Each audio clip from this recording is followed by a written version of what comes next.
Salut tout le monde, aujourd'hui on se retrouve pour une nouvelle vidéo off où on va parler un peu de 300 puisque j'avais dit que j'allais revenir là-dessus et donc j'ai comme toujours ma petite liste, comme toujours même si c'est le deuxième épisode, j'ai ma petite liste avec les choses dont j'aimerais vous parler et dont vous avez voulu parler d'ailleurs dans les commentaires.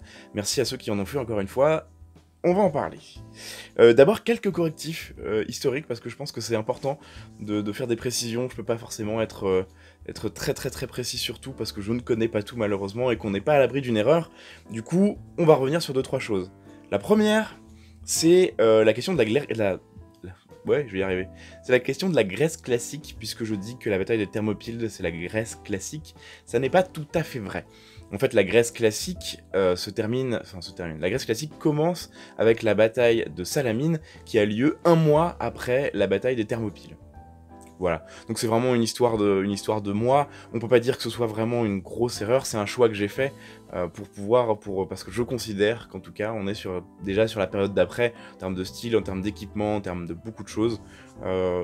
J'ai considéré que c'était la Grèce classique, même si je vous avoue que quand j'ai mis la vidéo en ligne, je me sentais très mal d'avoir fait cette erreur-là à 1 mois près. Voilà. La deuxième chose, comme le faisait remarquer un ami, la falcata, vous savez, cette sorte de machette qu'utilisent les 300 dans le film, la falcata, en fait, n'a pas ce terme en grec, puisqu'en fait, la falcata, c'est le terme espagnol pour la même arme qui sera utilisée quelques siècles plus tard. Donc il vaut mieux parler de macaera, c'est plus juste, c'est plus correct. Voilà, c'est un détail sémantique, mais je pense que ça peut être assez important. Ensuite, et c'est très juste également, et c'est là que vous découvrez que je ne suis absolument pas un musicien en fait, un camarade musicien qui fait du spectacle historique de très grande qualité, me signalait, à juste titre, que l'aolos n'est pas une flûte, car c'est un instrument à hanches et que du coup ça n'est pas la même famille. Voilà, ça encore c'est du détail, mais je trouve ça important de revenir là-dessus et d'apporter des précisions. C'est tout pour les correctifs de cette partie sur 300. Je vais boire du thé à présent. Parce que ça donne soif de vous parler. Deuxième chose, évidemment, les précisions. Alors les précisions sur 300, il y en a beaucoup dont on peut parler, puisque vous avez été nombreux effectivement à me dire « mais ça n'est pas historique puisque c'est un comics ». J'ai répondu à cette question dans l'épisode d'après, c'est-à-dire l'épisode sur Chevalier qui à la base ne devait pas exister. En théorie, il devait y avoir 12 épisodes pour la réserve qui était prévue, et pas 13, mais j'ai intercalé celui-là pour partir d'une base, à savoir qu'est-ce qu'on peut considérer comme un film historique. C'est un grand débat, évidemment. Moi, j'ai choisi de considérer que si un film utilise des codes historiques, des personnages historiques, des dates historiques, des lieux historiques, ben, il y a un moment où c'est historique, faut pas... Voilà. Je vous invite à voir la vidéo sur Chevalier parce que je développe ça un peu plus longuement, et du coup, n'hésitez pas à réagir puisque je ferai aussi la vidéo off sur Chevalier pour revenir là-dessus.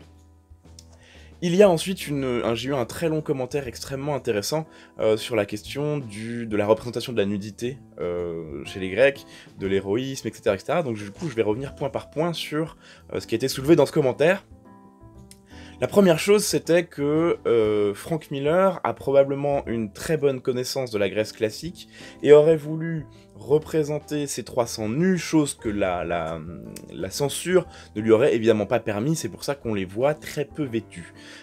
Parce qu'il a voulu probablement respecter la tradition antique de représentation de l'héroïsme ou du sportif nu. Voilà, on le voit sur beaucoup de vases, sur beaucoup de statues, le héros grec, le sportif est représenté très souvent nu. Là où j'apporte des nuances par rapport à ce truc-là, c'est que certes, les héros sportifs souvent sont représentés nus, mais dans des scènes militaires, les personnages ont souvent des armes et des armures qui sont très cohérentes, au minimum des armures. On a des exemples qui sont très nombreux dans les poteries de personnages qui portent des armures, parfois avec rien en dessous, et ça c'est une image que je voulais vous montrer parce que je la trouvais assez amusante. Donc là c'est une scène avec Achille, donc de l'Iliade, mais on ne sait pas vraiment... En fait ça pose plein de questions sur le fait que... Est-ce qu'ils étaient vraiment nus sous leurs armures? Est-ce qu'il y avait des vêtements civils spécifiques? Est-ce que voilà... Ça pose plein d'autres questions, mais le fait est que même les grands héros sont représentés tout de même régulièrement avec des armes et des armures. Du coup... Je peux comprendre l'idée, et peut-être que Frank Miller a effectivement voulu faire ça, mais c'est à nuancer par rapport à la réalité historique. Voilà, arrêtez de l'art historique en tout cas, et de l'art grec. Ensuite, la question du double langage, on me dit attention parce que le film tient un double langage, Frank Miller tient un double langage, et il faut éviter la lecture contemporaine de la question et de l'histoire. Oui, dans l'absolu, oui, il faut éviter les lectures contemporaines de l'histoire, mais il faut éviter les lectures contemporaines de récits historiques, pas de choses qui sont modernes, dans le sens où en fait, 300 est adapté d'un comics, qui est donc contemporain, il va être fait, cette histoire va être racontée avec un œil contemporain, et va sortir à notre époque contemporaine, et le film est un enfant du comics. Partant de là, on ne peut qu'avoir une lecture contemporaine. Moi je m'en sers pour vous raconter des choses historiques, pour parler des costumes, des choses comme ça, mais la lecture, en tout cas du sens de 300, ne peut être que contemporaine. Alors on s'en sert, ce que j'ai encore une fois, on peut s'en servir d'excuses pour dire oui mais les Grecs n'avaient pas l'habitude de voir des éléphants, du coup les éléphants semblent monstrueux, ce qui n'est pas forcément le cas des Perses, mais je vais y revenir, mais ça reste une excuse pour moi de vous en parler comme ça. Il faut voir 300 avec une lecture moderne, une lecture contemporaine, c'est très important, parce que ce serait sinon nier le contexte dans lequel cette œuvre est sortie.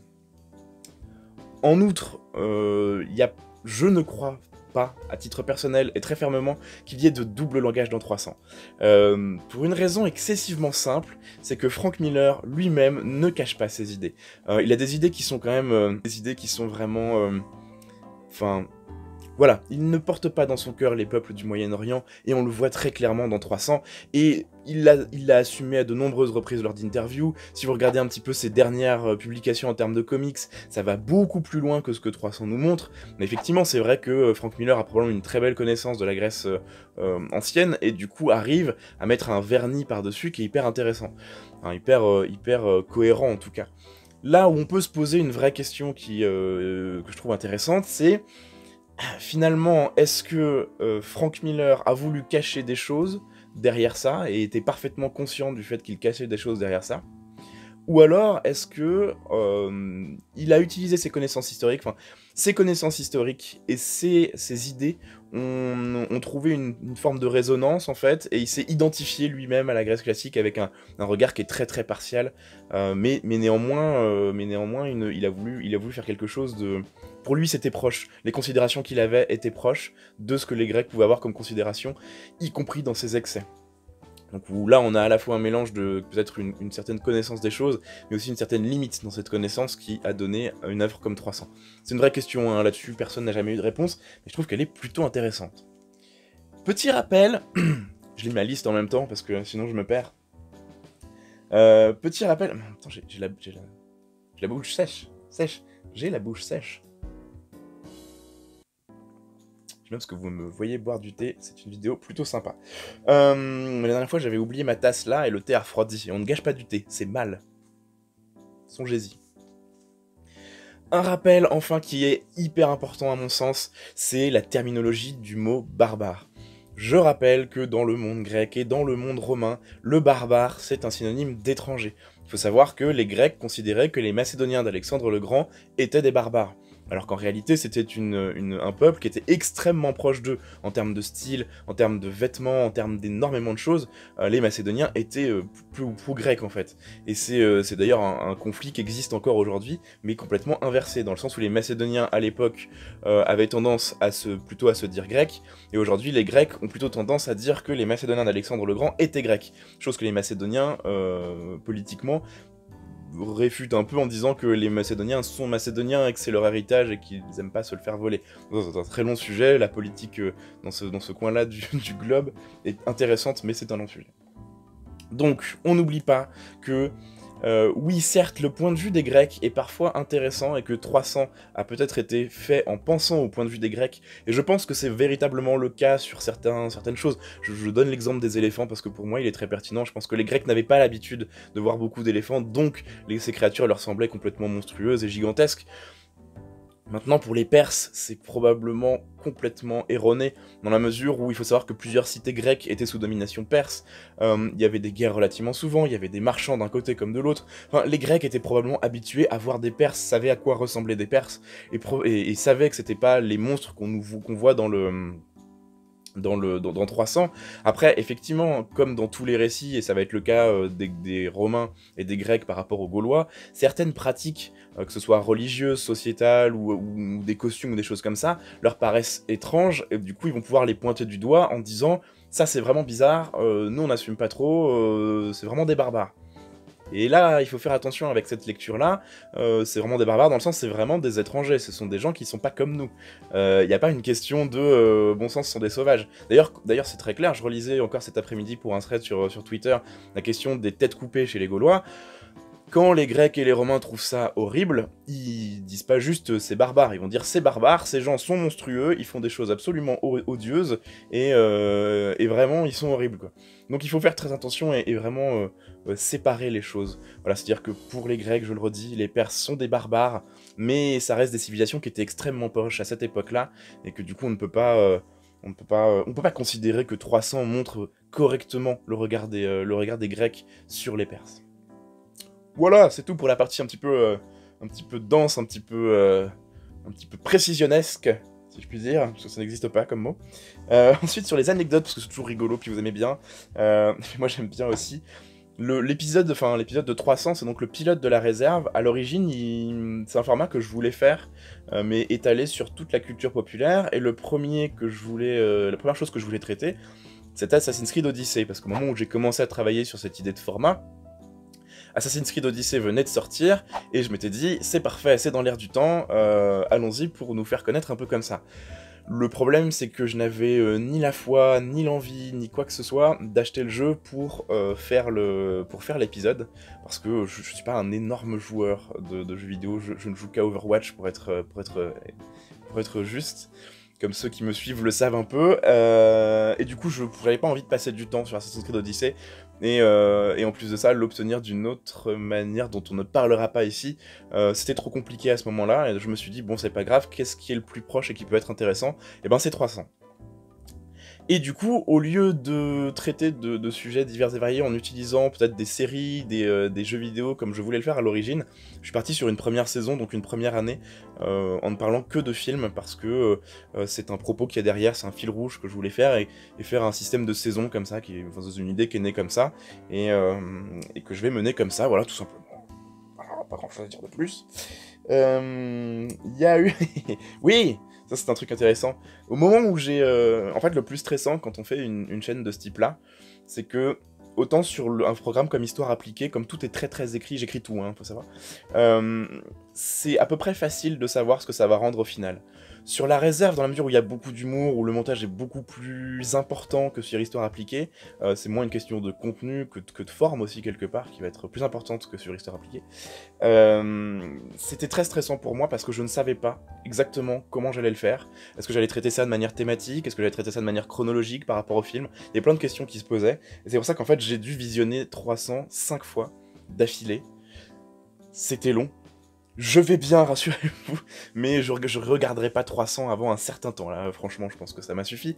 À l'heure actuelle, il me faut environ, oui, 2 à 3, je crois que c'est ce que je disais dans une précédente vidéo, il me faut 2 à 3 visionnages pour arriver à sortir un épisode de la réserve, à l'écrire, en tout cas, puisque, une fois de plus, j'écris tout, mais après, c'est vrai qu'en jouant, j'ai parfois des choses que je rajoute, etc. Donc c'est 5 visionnages, c'est 3 montages différents, puisque en fait j'en ai fait un premier qui ne me satisfaisait absolument pas, qui était très très thématique, et je trouve ça plus intéressant, plus amusant en tout cas de le faire de manière chronologique par rapport au film. C'est quelque chose que je ne pourrais pas faire à chaque fois, notamment si le film est extrêmement dense, ce qui sera le cas du prochain épisode de La Réserve qui sortira, je l'espère, la semaine prochaine, que je dois tourner demain. Donc aujourd'hui, au moment où vous verrez la vidéo, au moment où cette vidéo sort du moins, parce que vous les regardez quand vous voulez finalement. Donc 3 montages différents au total, c'est-à-dire un premier qui ne m'a absolument pas convaincu, j'en ai fait un deuxième qui était vraiment un mix entre du thématique et du chronologique, mais qui était trop hybride et qui pareil brouillait un peu le message, et donc c'est le troisième que vous avez vu, que vous voyez que sur la chaîne, où on est sur quelque chose de plutôt chronologique, qui déroule pas mal le film. Il a fallu 3 uploads également, puisque à ce moment-là, je n'avais aucune vraie connaissance de ce qui pouvait coincer ou pas par rapport à l'algorithme de YouTube, de considérer que telle ou telle chose enfreint les droits d'auteur. C'est vrai que c'est une réglementation qui s'est durcie ces derniers temps et qui est un petit peu compliquée à gérer et qui va peut-être remettre un jour en cause l'existence de ce format, de la réserve. Je n'espère pas, parce que bon, j'essaie de mettre comment dire, en place des subterfuges pour éviter d'être striké par les robots sur YouTube, mais bah, ça n'est pas toujours possible. Et donc là, c'est pour ça que j'ai fait plein de tests sur celui-là, que vous avez des grosses flèches notamment en plein milieu de l'écran. J'ai arrêté les grosses flèches parce que je me suis rendu compte que les accélérés pouvaient complètement suffire sans avoir trop de problèmes. Mais par exemple, la vidéo sur Chevalier à l'heure actuelle a été réclamée, et c'est pour ça que vous verrez une pub pour la VOD de Chevalier si vous regardez Chevalier, alors qu'à l'heure actuelle, les vidéos ne sont pas monétisées du tout. Aucune ne l'est pour le moment. Et enfin, la réserve en tant que pièce existe vraiment. Comme vous le voyez maintenant, après quelques vidéos, j'ai beaucoup de choses chez moi. J'ai beaucoup d'objets historiques, j'ai beaucoup de reproductions d'objets historiques, j'en fabrique régulièrement, donc forcément, il y en a beaucoup, j'en ai beaucoup, et j'ai ressenti le besoin à un moment de créer une pièce spécifique pour ça, pour tous les ranger au même endroit et les avoir. Donc ce n'est pas un décor. C'est pas tout à fait vrai, en fait la pièce est une pièce qui a été constituée d'anciens décors que moi j'avais chez moi, mais qui est en fait une vraie pièce et qui un jour sera transformée en pièce en dur, avec des murs en dur, ce qui permettra de mettre encore plus de choses sur les murs. Voilà, écoutez, j'ai terminé ma petite liste. Vous m'avez fait des très bons retours sur ce format de vidéo qui est pas très compliqué, qui est assez facile à faire pour moi. Il suffit que je branche 2-3 trucs et je mette ce nouveau micro bien en valeur parce que je l'aime beaucoup. Et dès que je parle comme ça en buvant du thé, en ayant l'air de savoir ce que je dis, c'est très important. Et voilà, donc du coup je vais essayer d'en faire plus souvent. Je pense que le format de vlog est intéressant pour plein de raisons. Il est plus compliqué que les formats joués parce que en fait je me parle à moi-même, donc c'est un exercice que je ne connais pas encore, alors que quand on joue on se cache derrière un personnage, c'est beaucoup plus facile quand le texte est écrit. Mais je pense que je vais en faire plus souvent, notamment parce que régulièrement, j'ai des questions qui me viennent et qui ne rentrent absolument pas dans les cadres d'émissions que je propose actuellement, et je me vois mal faire une 4e émission, enfin un 4e programme, là ça deviendrait un petit peu idiot.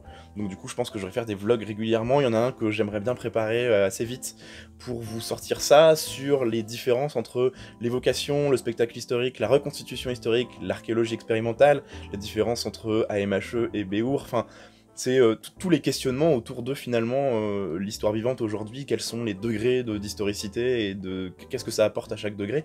Donc ça on en parlera pour pouvoir faire vraiment la part des choses, parce que dans beaucoup de vidéos je vais revenir dessus et j'ai besoin de vous l'expliquer par avance pour que tout soit très clair. Voilà, et j'ai fait le tour. Encore une fois, merci à tous de mettre des commentaires sur les vidéos de la réserve, c'est hyper intéressant. Moi, ça me permet aussi de faire grandir et d'enrichir la réflexion là-dessus, et de pouvoir revenir dessus, puisque, comme je disais, les questions de médiation, c'est vraiment une question d'échange, et moi, c'est l'échange que j'aime beaucoup dans ce travail. Donc, voilà. Est-ce que j'ai quelque chose à rajouter? Dis-moi, caméra qui me le filme, est-ce que j'ai quelque chose à rajouter? Je ne crois pas. Mais écoutez, c'est tout. Donc on va se retrouver d'ici une petite semaine pour le prochain épisode de la réserve. N'hésitez pas vraiment, commentez-le, partagez-le évidemment, et comme ça on pourra faire une vidéo off un peu plus tard dans le mois pour revenir dessus, et écoutez, je peux tout à fait vous dire de quel sujet il s'agit, parce que c'est un film qui me tient à cœur, ça fait longtemps que j'ai vraiment envie de le faire. C'est un film sur lequel il y a énormément de choses à dire, et vraiment l'écriture a été longue et difficile, puisque j'ai changé un petit peu la façon de le faire, et donc ce film ce sera